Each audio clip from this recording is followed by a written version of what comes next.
who do you respect in your field? What do you read? Do you read other rating services and firms, or kind of where does an advisor gather their information? Which I know is a very broad question, but something maybe we can both touch on. Yeah, this can't be. Gosh, I'm not that interesting of a person. Ask anybody, really. That's my family. The person that asked that question said, "You got books behind you, so what do you have there?" Oh, that's funny. You know what? That's I can get to that if anyone's really that interested. There are.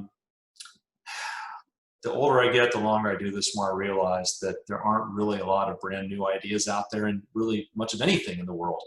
And I think it's important to have a good long-term historical perspective. And so, specifically to the investment space, this book is not on my desk, but I can walk over. Sorry, I just moved. It's I moved stuff around. It was over there. I think I moved over here. One of the classics, Jeremy Siegel, Stocks for the Long Run, an absolutely fantastic read. It's unfortunately it's a little bit technical, but I wouldn't say it's beyond people's grasp. If you want to have a good long-term perspective on how to build wealth, it's just one of the classics. It's probably on the 7th or 8th edition by now, and I just wholeheartedly recommend that one to folks. The one that's, what did Warren Buffett read? He studied underneath a guy named Benjamin Graham.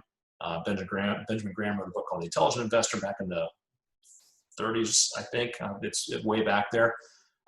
It's a classic as well. I wouldn't say it's a real fun read, and it's pretty dry and technical, but it has become the basis of really a lot of good long-term investment advice. So those are ones you can sort of take a look at. What's on my desk? You would think the stuff on my desk would be full of technical reading about the investments and markets, right? Top book on there is a book about Stoic philosophy. I start every day with this book. I read a passage out of that.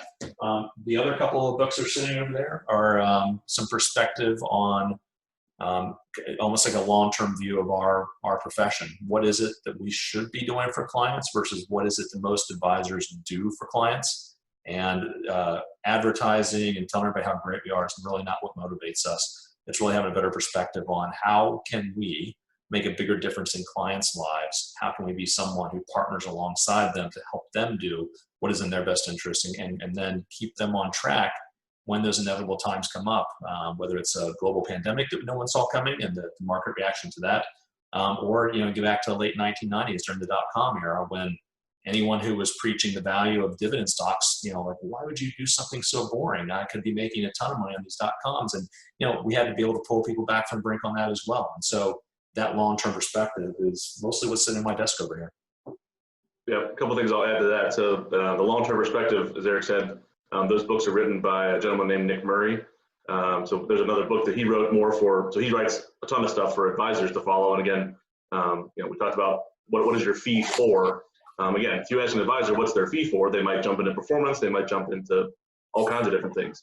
Ultimately, that was going to say, so that book is more for the individual investors, Simple Wealth, Inevitable Wealth. So that's a good recommendation by Nick Murray, who's again, who wrote the other books on Eric's desk. So I was going to mention that. We pass that out to clients pretty frequently. It's a great book about just the long-term perspective of the markets and how you stay in them and have the discipline to stay in them and a plan around how to stay in the market. You'll be rewarded for that. Yeah, if you're really bored, there's this book. Saying, Yeah.